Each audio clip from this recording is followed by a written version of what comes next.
kalau saya sama Ibnu Mas'ud ini, ya memang saya kecewa berat gitu ya.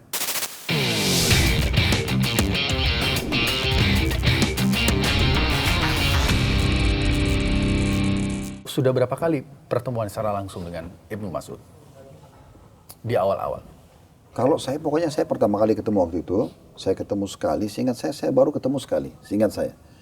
Mungkin maksimal mungkin 2 kali, tapi saya tahunya 1 kali saya ketemu. Karena setelah saya ketemu, saya orangnya kalau bekerja, ya udah ini poinnya 1, 2, 3, 4, 5 penawarannya. Masuk akal, oke, jalan.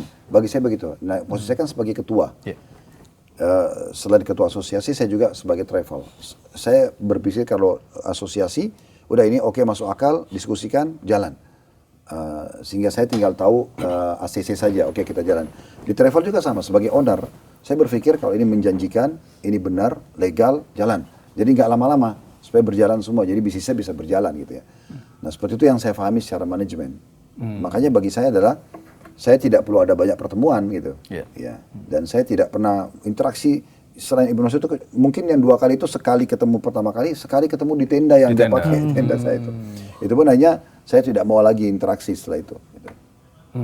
Penawaran apa Ustadz yang pada akhirnya Ustadz setuju untuk kerjasama dengan Ibnu Mas'ud itu? Ya tadi, kita legalitas kembali, tadi ya, legalitas dia sebagai travel PIHK punya kota otomatis, adanya surat resmi dari Kementerian Agama pada saat itu membagi kuota 20.000, 55%, kan berarti kita sebagai masyarakat, saya salah satu dari warga Indonesia gitu kan, yang pada saat lihat itu mungkin posisi antum juga bisa maklum ya, oh ya resmi dong, iya, nah, resmi. Kementerian yang keluarin gitu kan. Nah udah, dan saya juga dijanjikan maktab otomatis, maktab VIP untuk jemaah servis sebagai travel yang pasti menjanjikan, kenapa enggak? Saya tidak punya alasan menolak pada saat itu. Saya nggak menemukan alasan untuk menolak, secara bisnis tidak ada alasan menolak. Karena semuanya resmi dan semuanya menjanjikan. Kami pun punya kemampuan dan jemaah juga setuju untuk pindah. Selesai gitu. Nah, sepengetahuan Ustadz di Asosiasi Travel Mutiara Haji tadi, apakah Ibnu Mas'ud ini juga mendatangi beberapa travel yang di bawah naungan itu? Yang setahu saya saya tidak tahu kalau secara individu ya. Menawarkan mungkin? Ya, saya tidak tahu secara individu, tapi dia menawarkan untuk asosiasi. Karena kan kalau asosiasi itu langsung. Ada banyak anggotanya otomatis gitu ya, karena di bawah asosiasi itu kan ada puluhan travel. Travel. Kalau dia satu-satu mungkin akan banyak memakan waktu. Tapi saya tidak tahu, Allah alam. Saya tahu akhirnya di asosiasi kami itu ada konsorsium haji. Semua ikut PT Muhibah. Semuanya ya itu ya? Ikut PT Muhibah. Daftarnya juga ada di sini. Nanti kita bisa tayangkan juga ya nanti ya. Ada daftar-daftarnya juga di sini. PT Muhibah. Oke. Nah kemudian Ustadz, tadi kan tentu merasa kecewa ketika di akad di awal harusnya di maktab 111, kemudian 115. pindah ke 115 gitu. Apa kemudian yang Ustadz yakinkan kepada jamaah gitu? Ya pertama saya sampaikan ini keputusan memang dari sepihak, bukan dari kami gitu ya. Walaupun kadang-kadang ada beberapa jamaah yang bercanda sama saya, karena kami dari maktab 111 kalau mau pergi jamarat kan lewat 111 tuh. Sambil lewat, Ustaz itu maktab kita ya. Nah, saya jadi nggak enak juga, saya bilang ya Bapak Ibu sekalian sabar gitu kan. Yang penting alhamdulillah kita bisa haji, dan apa yang kami janjikan Bapak Ibu kan sudah terpenuhi. Kompensasinya sudah kami kembalikan. Maktab juga tetap bersama saya, haji bersama saya. Dan selain daripada kemah ini, hotel, bus, semua itu sudah sama. Persis yang kami janjikan, tidak ada sama sekali yang luput gitu. Sehingga tidak ada sesuatu yang perlu membuat mungkin jemaah itu kecewa atau apa, karena kita sudah penuhi gitu. Kita coba minta maaf kalaupun ada, kita kembalikan haknya atau kita berikan kompensasinya. Dan memang prosesi pelaksanaan haji sudah sempurna, alhamdulillah berjalan semua.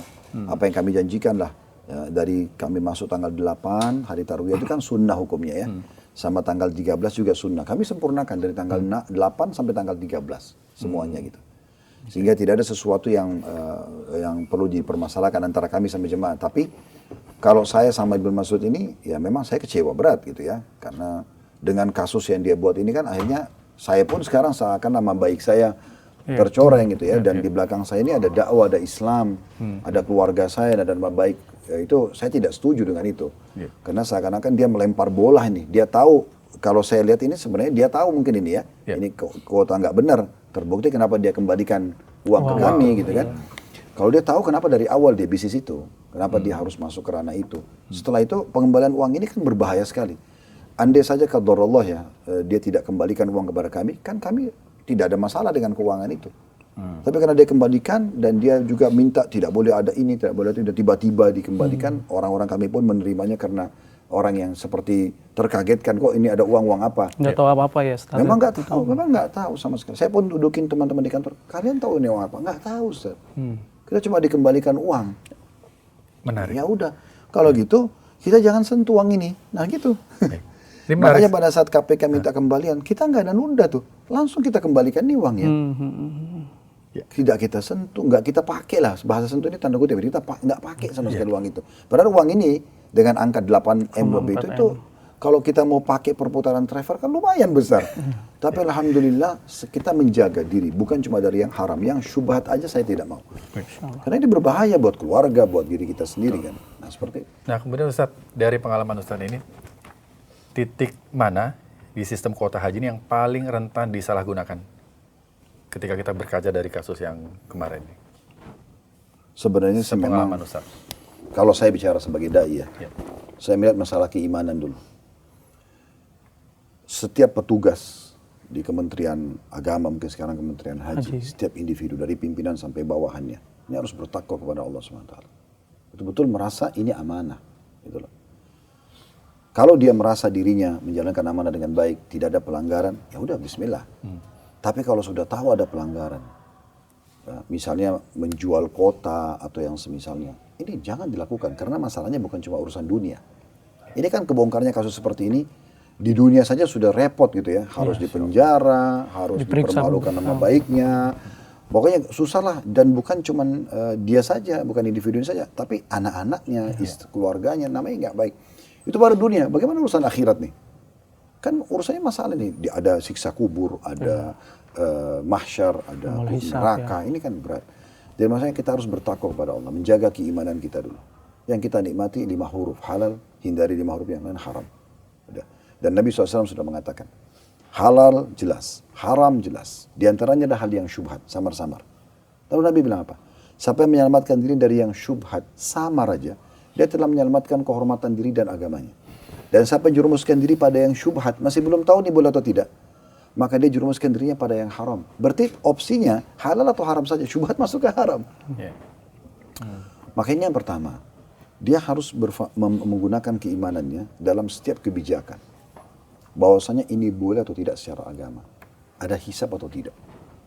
Yang kedua, juga dia harus berpikir tentang masalah ada hak orang lain. Bagaimana kalau dia, misal ya, berangkatin orang haji, pada saat itu haknya orang lain. Berarti kan orang lain jadi tertunda.